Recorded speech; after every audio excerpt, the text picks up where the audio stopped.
My name is Michael. I am just an office worker, turning 30 this year.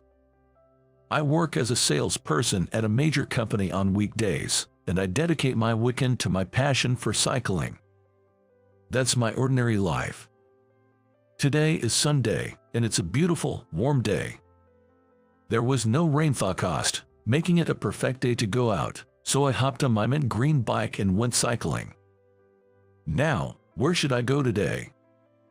There's a restaurant I've been curious about. Maybe I'll head there.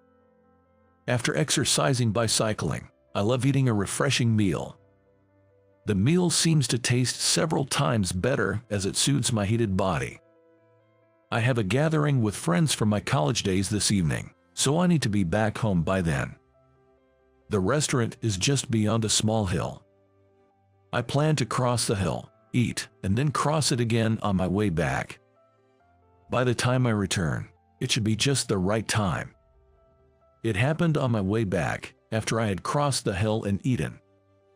While climbing a hill on my bike, I found a man crouching at the side of the road. He looked to be in his 50s, well-dressed. Nearby, his bike lay carelessly toppled over. Seeing him clutching his chest in pain, I realized something was seriously wrong, so I got off my bike and rushed to help him. "Are you okay? Hang in there." Suddenly, my chest started hurting. "I'll call an ambulance right away. Please don't move." Having no medical knowledge, I didn't know the right way to handle this situation. But I knew I had to do something, so I immediately called for an ambulance. Soon, the ambulance arrived, and thanks to the paramedics' swift action, the man's condition seemed to stabilize. Still, just to be safe, he was taken to the hospital. "Thank you so much. You saved my life," he said. "No, don't mention it. I just did what anyone would have done," I replied. He was calm enough to talk by then. I was truly relieved. Who knows what might have happened if I hadn't been there. As I was dealing with all this, I realized that the time for my meeting was quickly approaching. Despite the delay, I needed to start heading back or I'd miss my plan. Leaving the rest to the paramedics, I mounted my bike, but the man called out to me. "Wait, please, let me offer you something in return." "No, it's okay, I must be going now," I replied. Saying that, I left the scene without even giving my name. After all, I had only done what any person should do. I didn't need a reward. The man, too, was riding a sports bike, so he seemed to like cycling as well. I'm sure we'll meet again on the road someday. I hope to see him healthy and cycling again. It feels good to do a good deed. Helping others always brings joy. With that warm feeling, I pedaled home. The enjoyable Sunday quickly ended, and Monday arrived. A new week began. During the weekends, I enjoy refreshing cycling, but on weekdays, I transform back into a diligent worker. My sales performance isn't poor. Actually, based on the numbers alone, it's quite good. Yet, my inability to climb the career ladder has been my recent worry. The reason I can't get promoted is quite obvious. It's because of our department's manager, David. David is a stereotypical autocratic boss, rarely seen in recent years. He favors employees who flatter him over those with good sales performance. I don't like David's approach at all. I want to advance based solely on my sales performance, not by flattering David, but he won't allow it. David seems vaguely aware that I'm dissatisfied with his methods and deliberately doesn't assign me significant tasks. He probably doesn't like that I don't flatter him. So, I've almost given up on getting promoted and just focus on achieving significant results with the tasks I'm given. If I exceed expectations, perhaps a manager from another sales department might notice me. That's the slim hope I'm clinging to. One day, as usual, I went to the office and was getting on with my work. "Hey, Emily, what's the deal with this document?" David's bellow echoed through the room. "Yes, I'm so sorry. The one being scolded was Emily, a clerical employee handling accounting and administrative tasks in our department. She apologized to David in a small voice. "What? I can hear you. I'm so sorry. I've told you to make eye contact when you speak, haven't I? I'm sorry, I'm sorry." David deliberately made Emily apologize again, even though he could hear her. "Just make sure you correct it," David yelled and threw the stack of documents he was holding at Emily. The papers fluttered in the air and scattered on the floor. Without giving it a second look, David stormed out of the floor with large strides. Emily started picking up the scattered documents alone. Thinking that David had gone too far, I stood up from my desk and rushed over to help Emily. "Are you okay? Let me help you." Together, we started picking up the documents scattered on the floor. "Thank you," she said without making eye contact with me. Emily is a general employee in charge of our department's clerical work. She has a developmental disorder and finds it extremely difficult to make eye contact with people. Moreover, she apparently suffered a large burn on her face from a house fire when she was young. This injury, along with her condition, made it even harder for her to face people. Some people, like me, accept her disability as it is, while others, like David, do not tolerate it. In such a toxic work environment, one might think she should just quit, but this company was a place where Emily, with her developmental disorder, finally managed to find employment. Finding another job is not guaranteed, so quitting isn't a simple option for her. Even though she has a developmental disorder, Emily is competent at her job. She occasionally makes mistakes, but when she's focused, her work output is incredible compared to others. Even I have been helped by her many times. David must know that she is a capable worker.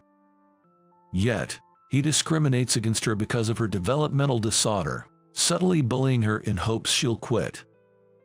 "If there's anything I can do to help, just let me know. I'll do what I can to assist," I offered.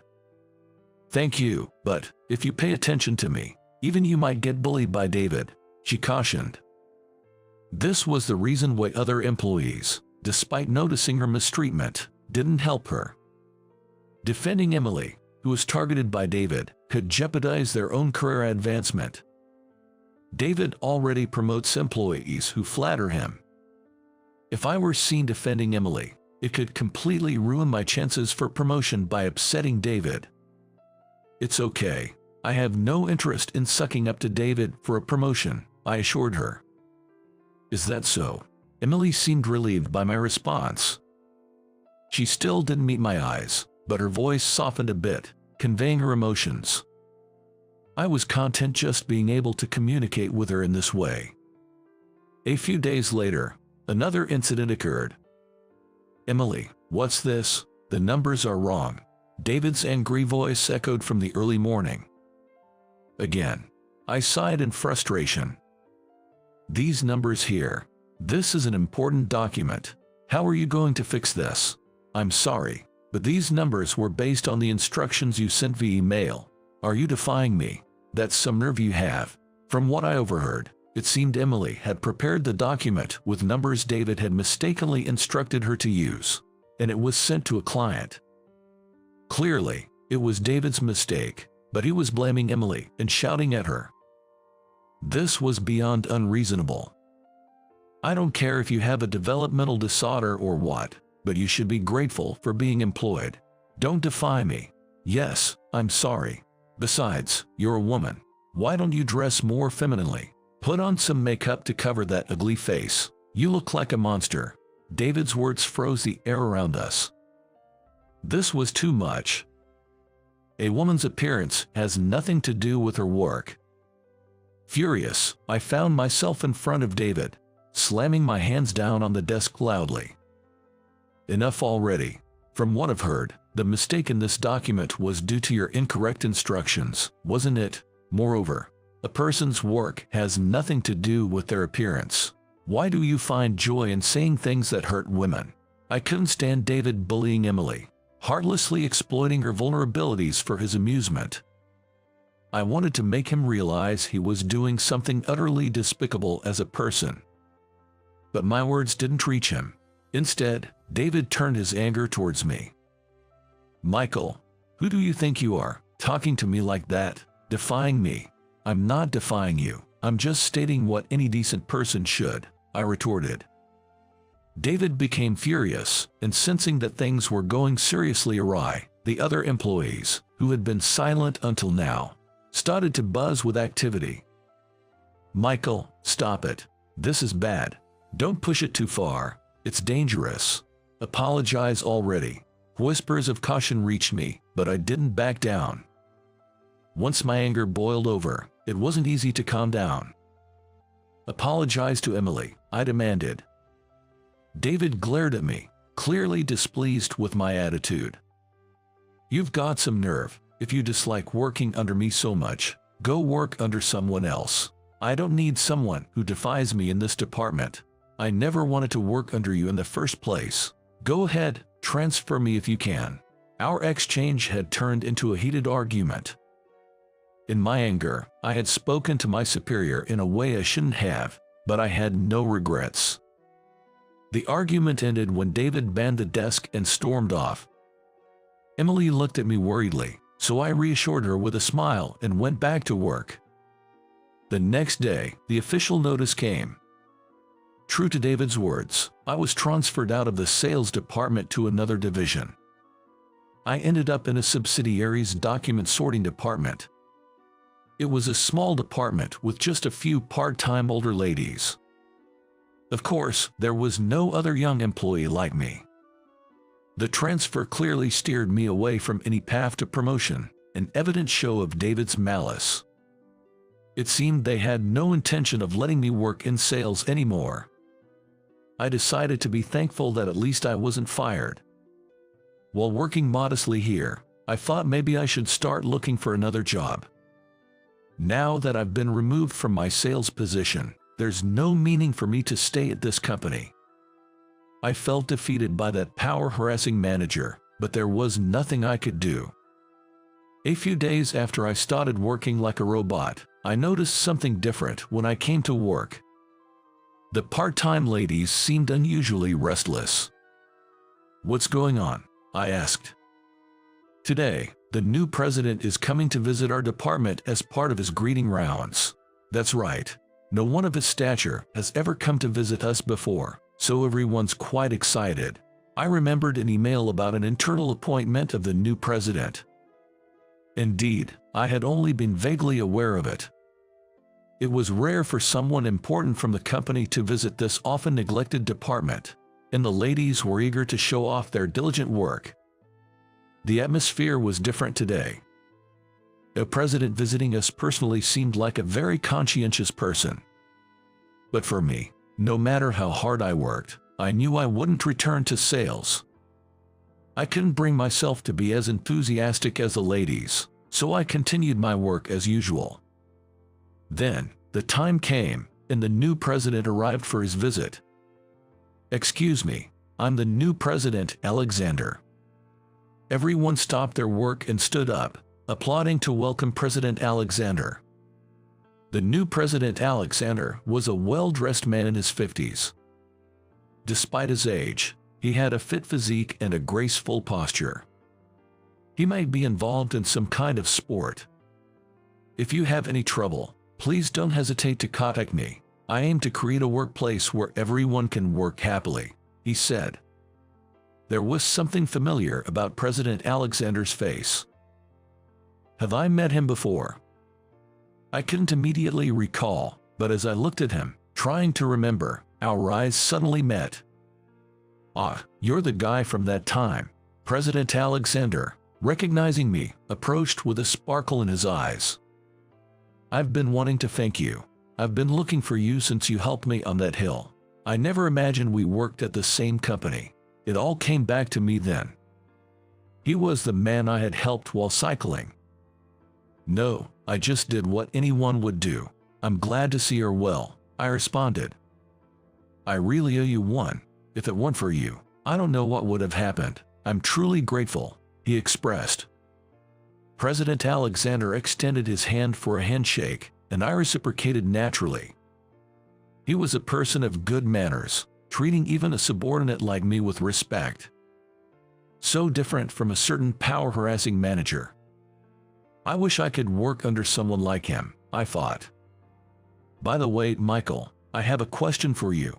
Yes, what is it? This department is generally not meant for young employees. It's supposed to be for part-time and short-time staff. So, why are you here? In this department full of part-time ladies, my presence as a young employee was clearly out of place. President Alexander seemed to have noticed it right away. I felt a bit reluctant, as if I were betraying David, but there was no use hiding it. I honestly explained to President Alexander the circumstances leading up to my transfer here. About the female employee, Emily. How David was bullying her, trying to make her quit. And how defending Emily led to my transfer to this department. I told him everything, sparing no details. President Alexander listened to my entire story without interrupting. I see, so that's what happened. I'm sorry, can I borrow your phone for a moment? After listening to my story, President Alexander picked up the receiver from the internal phone on my desk and made a call. It's me. Bring David here. Soon after, David appeared. David, I heard you decided on Michael's transfer. This department isn't supposed to have full-time employees. Can I hear the reason for the transfer? Confronted by President Alexander, David was sweating profusely. Well, that is. I want to hear the reason for the transfer. Please explain. Unable to justify his self-centered reasoning to President Alexander, David just opened and closed his mouth like a fish, unable to say a word. His pathetic sight made the part-time ladies giggle. Impatient with David's silence, President Alexander let out a heavy sigh. I've heard enough to guess the reasons. If what you're implying is true, it's a serious issue. I'll have an investigation conducted in your department. I'll also speak to your subordinates for fact verification. Understood? Yes. Following this, all of David's misdeeds came to light, and he received a demotion. Naturally, he couldn't stay in the same department. He was apparently transferred to a regional department. Of course, my unjust transfer was revoked. I was able to return to my original sales department. The sales department without David seemed livelier somehow. Michael. The first to approach me upon my return was Emily. I'm sorry my situation caused your transfer. No, it's not your fault, Emily. I chose to stand up to David, so don't worry about it. Emily thanked a lot to me. I never thought it was her fault. And I heard about you from President Alexander. From President Alexander? Yes. Thank you very much for everything. As she raised her head, our eyes met for the first time. Emily, who had difficulty making eye contact, was looking directly at me. President Alexander spoke very highly of you. He said you're a sincere and righteous person. I also heard about your help during the cycling incident. That's just. I did what anyone would do. I felt a bit embarrassed being praised face to face, but I was happy she was looking me in the eye. Actually, I also like cycling. Is that so? Turns out she enjoyed cycling too. Cycling, as it turns out, is appealing because the faster you pedal, the faster you go, allowing you to immerse yourself in the simple act of pedaling. It's a form of enjoyment that suits Emily's incredible concentration. When I mentioned this to President Alexander, he invited us to go cycling together. Michael, would you like to join us for a ride on our next day off? The idea of cycling together with President Alexander and Emily sounded enjoyable. There was no reason to decline. At work, with the dictatorial manager gone, I started receiving fair evaluations. As a result, my salary increased, and I even got a promotion. In my personal life, I made new cycling friends, making my weekend delightful. My ordinary life suddenly became vibrant and colorful.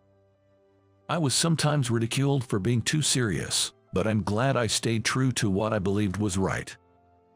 Thanks to that, I'm now enjoying both my work and personal life immensely, living a fulfilling life every day.